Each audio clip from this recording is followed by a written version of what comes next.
What's up, tribe? How you guys doing? This is your review of Love and Hip Hop Hollywood, season 6, episode 10. So look, we pick up where we left off. They on the bus arguing, okay? So here's the thing.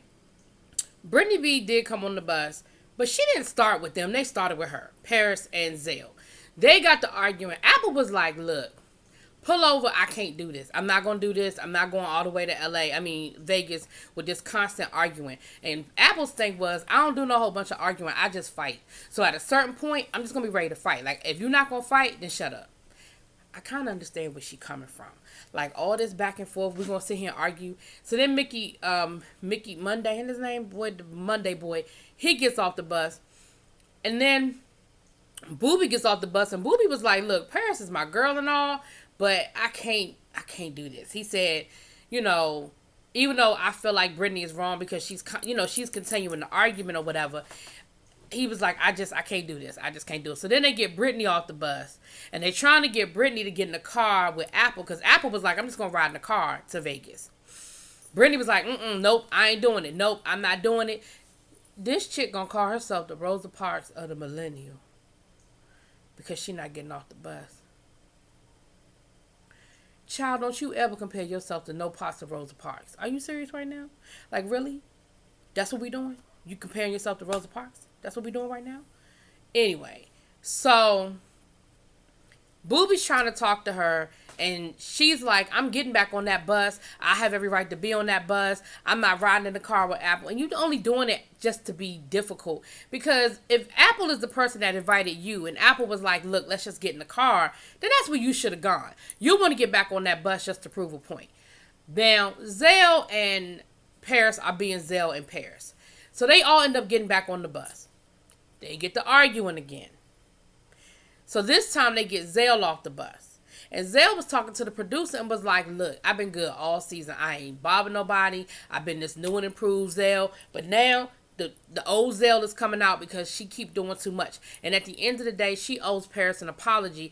And instead of giving an apology, she just making matters worse. And so, yes, I'm going to be an ass because she's being an ass. And he's basically like, yes, I'm going to handle it this way because she's handling it this way. So they get Zell off the bus. Brittany's on the bus. She goes over to talk to Paris. She said, now that he's gone, let's have a conversation. I want to talk to you woman to woman. And then she going to say, I never meant to shade you. You lying because you did. You know you did. You meant to. Because you just got finished telling Booby she got mad because I said something to her about an Uber. She got to get used to that. People going to be saying stuff to her about an Uber forever. She got to get used to that. So you knew when you called her and said something, when you said something to her about Uber, you knew what you were doing. You knew you were creating, you were being shady. Like, you knew what you were doing. I'm not saying that she was necessarily right or wrong for doing it, but don't sit here now and try to act like you didn't know you offended that woman. You did.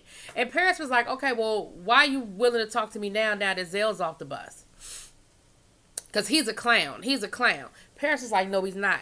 And you're not going to sit here and talk about him. Paris is like, that's my best friend. Like that is my best friend in real life. Like, this ain't no reality show shit. This is my man.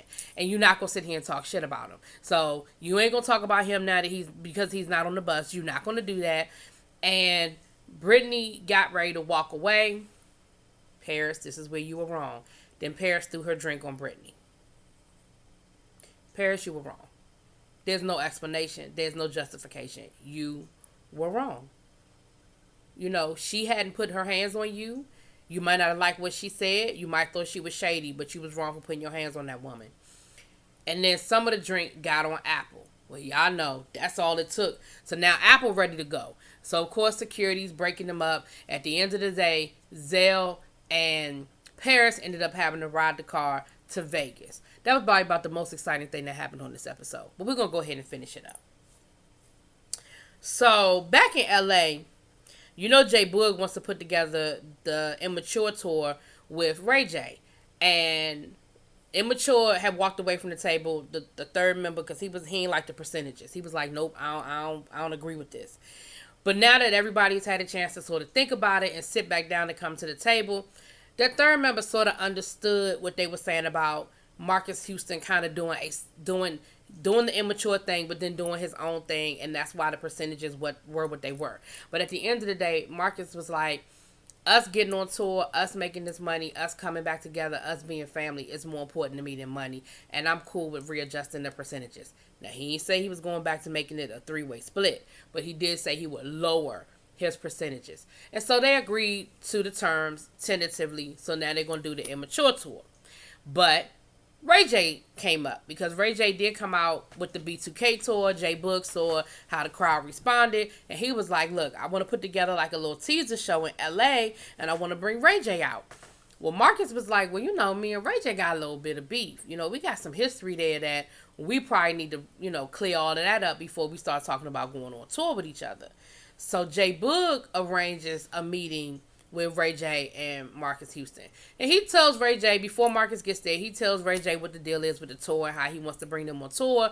But Marcus is like, there's some unfinished business that needs to be resolved between the two of them. And Ray J was like, yeah, we had some beef. He was like, first of all, I was supposed to be an immature. I did make the cut, which probably ended up not being a bad thing for me. But at the end of the day, I was feeling a little resentful about that. But okay, I get past that. Fast forward, there's a new TV show coming out called Cuts. And I think I remember Cuts. I'm going to have to Google it. I'm sure there's some old episodes somewhere on YouTube. But I do think I remember this show. Ray J said that he was up for the part. He said that basically he had the part. That basically they told him, you got this part.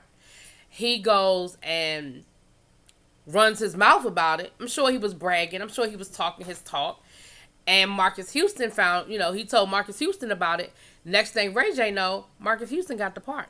So he, of course, they were young, and Ray J took it out on Marcus Houston. They saw that he said I'm sure that if social media had been around back then, it would have been a big old Twitter beef.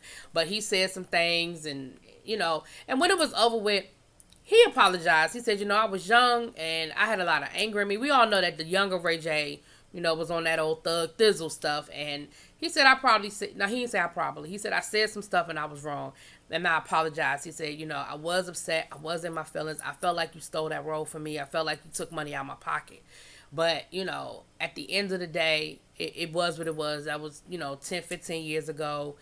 Let's make this money, And fast forward to present day, they are on tour and Ray J is opening for them because I got the little advertisement came across my Eventbrite, for tickets. So they are coming. They coming to DC. Now, I don't know how many cities are on the tour, but they are definitely coming to DC. So I'm just going to wrap that little storyline up. Okay, but we got that. Now back to Vegas. We get to the house. They got them a little Airbnb, honey. Now Lyrica had already made it to Vegas. Lyrica said, I ain't getting on no party bus. She said, I'll come. I'm going to hang out with y'all in Vegas, but I'm not getting on no party bus. So she flew to Vegas. So she was already checked into the house before any of them got there. So when they get there, she's like, well, where's Zell and Paris? Now, how the party bus beat the SUV, I'll never know. Unless Zell and Paris, stopped and had dinner or something. But ain't no way in the world that the party bus was supposed to beat the SUV to Vegas. But okay, all right. So Lyrica was like, well, where's everybody? And they said, of course they were telling Lyrica that, some stuff went down on the bus. And Lyrica was like, well, let me call and talk to my friends. Because they're the ones that invited me. So let me see what's up. Like, are they still coming? What's the deal? And Lyrica even said, I'm going to call them in front of everybody so it's no mess. So it won't be no misunderstanding. It won't be no he say, she say. I'm going to call so everybody hear the phone call.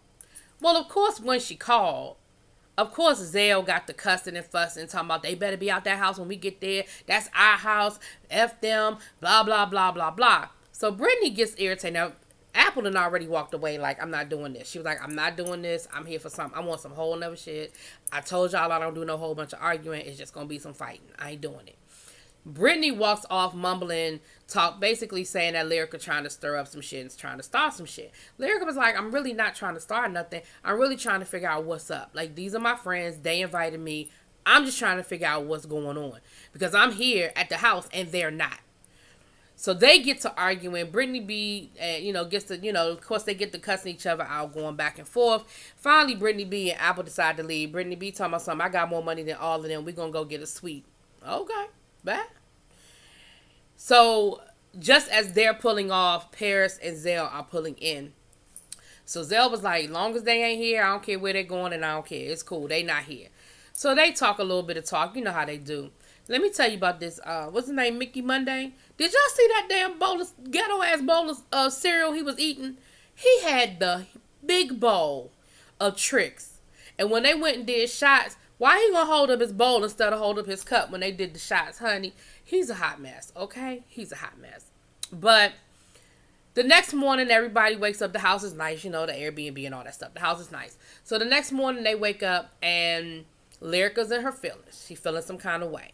Somebody just sent her video of A1 in Vegas at a pool party. And her thing is, you know, I know that I put him out. I mean, I know that I moved out, but, you know, he looked like he just living his best life. And I'm over here all upset and depressed. I mean, he ain't sent no roses. He ain't sent no flowers or nothing. Now, in defense of A1, A1 said he'd been trying to call you and you wouldn't take his calls. He don't even know where you are. So you say he ain't sent no flowers. Where he gonna send them to? The studio? Your mama house? I mean, where he sending the flowers to? And at the end of the day, you know, I understand that we all want to be chased. You leave, you want to be chased. But at the end of the day, this man cheated on you. According to you, you moved out. Not the first time, not the second time, but you moved out. And you know, and I understand that. Like, heartbreak is heartbreak. You don't get over it overnight. It's not easy. Like, I'm not minimizing it. But, you know, I don't know.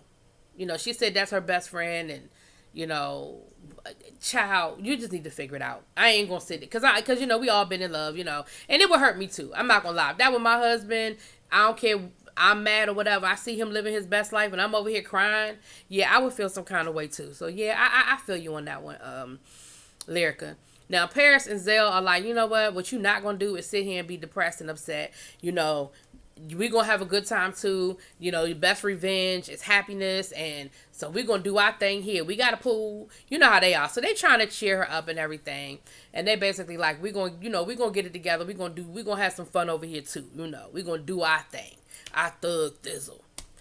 Now, in the meantime, Apple came to town to meet up with her family to do the family reunion thing. So we see her and Brittany go to her family's house, and her oldest son is there, who she sent him to Vegas to live with her sister because she wanted to get him out of the hood because she started seeing him going in a wrong direction. I think that's probably one of the most selfless things a parent can do for their child, is realize that this is not an environment where my child is going to thrive, and I want to put my child in a better environment. That is a very selfless decision, Apple, and I applaud it and I respect the hell out of it. Moving on. But we're at the thing, and it's a pool party, and, you know, Apple got on her little baby suit, honey, and they chilling, and she's introducing Brittany to her family. Now, she introduced everybody. Everybody got the adjective crazy. This my crazy mama. This my crazy aunt. This my crazy sister. I'm like, the whole family? Oh, y'all just crazy. I mean, we done already met the mama and the sister who got plugged in her ankle bracelet. And the mama who was in jail their whole life. So we know there's some stories there. But the whole family crazy. Now, Apple said that she has a set of triplet sisters and her grandmother. And she felt like the grandmother sort of threw them overboard, her sister, to raise the triplets. And that it's almost like the grandmother and the triplets look down on them. Like they're the hood part of the family. They look down on them. And what happened was they chose not to film. Because the way it was worded, when she asked where they were, the response that she got was they decided they didn't want to do this. So what I took from that is they didn't want to film. They didn't want to be on camera discussing whatever issues Apple felt like they had. I can respect that to a certain extent. Like, I definitely understand Apple being disappointed in that, but I can also understand that everybody don't want to work out their issues on TV. Everybody ain't trying to do an Ayanla episode. Everybody ain't trying, you know what I'm saying? And they know Apple, and they just, I guess they just decided as a cohesive unit they didn't want to do it. Now, if Apple reached out to them and wanted to meet with them behind closed doors, you know, they might have been open to it. I can't say probably because I don't know enough of their family history. But they might have been open to it. You know what I'm saying? Now, she was hurt by it. And she said basically the way she feels now is that the ball is in their court. That she ain't going to chase them down to build a relationship because she always felt like the black sheep. Now, let me give y'all my synopsis from the outside looking in. What it sounds like is that the grandmother, we already know it's hard for grandparents to raise grandchildren when the parent, for whatever reason, is indisposed. But the grandmother got stuck with 5 kids. 5, because it's you, your sister, and then the triplets. And the triplets are younger than her and her sister. And it sounds like they might be significantly younger. Like there might be a big age difference. Grandmother had to make a decision. That's what it sounds like to me. Y'all were already, by your own admission, you and your sister were wild. You and your sister was in them streets. You and your sister were angry. Probably for good reason that they were angry. But you and your sister were angry. Grandmama had to make a decision. And the decision it sounds like she made was, I'm going to sacrifice the 2 that I don't think I can save for the 3 that I think I can. That's what it sounds like happened. And it sounds like she may have saved those 3. By the way you're talking that they're, they're not hood like you and all of that. It sounds like she did save them. Now, you being the person that was sacrificed, I definitely understand the anger. I understand the hurt behind it. But by your own admission, you were uncontrollable. You were doing whatever you wanted to do. You were out there running them streets. That street life got you. And as a grandmother with 5 children and probably her 50s and 60s trying to raise 5 kids, 2 of which want to run the streets and be thugs, I mean, I can't judge that woman for this. And that's just based on what you told us. I'm sure there's more to the story. I'm sure there are layers to it. But based on what you've given us, I can't be mad at that woman. I can't judge that woman. I understand your anger, though. I understand Apple's anger, but I can't be mad at that woman. But for the grace of God, go out. You know what I'm saying? Now, we see a very touching moment where Apple's talking to her son and basically telling him, look, I don't want you to be what I am. Don't listen to them people in them streets telling you about your mama. You know your mama. You know your mother loves you. You know that your mother is here for you. You know your daddy in jail, but he love you too. I'm like, God dang, y'all fucked up. You know what I mean? She said, but at the end of the day, I sent you out here to do better. And he's sound like he's doing better. He said the coach told him, he playing basketball. He's a tall dude. The coach told him if he does all of his college out there and all of his high school out there and keep his grades up and, sort of stays on that path that he's on now, that he could get him a scholarship. And so, Apple is like, that's all I want for you. Like, I want you to be better than I was. And again, I can only respect Apple for that. But Apple, what I need you to do is understand that the sacrifice that you're making for your child is similar to what your grandmother did. It's just unfortunate that you were, I hate to use the term collateral damage, but she just didn't feel like she could save you. She felt like there was nothing she could do to get you out that life. But she felt like she might have been able to save your sisters. So I hope they are able to have the conversation. But again, it doesn't need to happen in front of the cameras. I mean, of course, we would all love to see it because I nosy tales. That's why we tune in every week. But I do respect the grandmother and the sisters in saying this is not what we want. We don't want this exploited. We don't want this on TV. So that was the episode. Y'all let me know what y'all think. Drop it in them comments. Peace.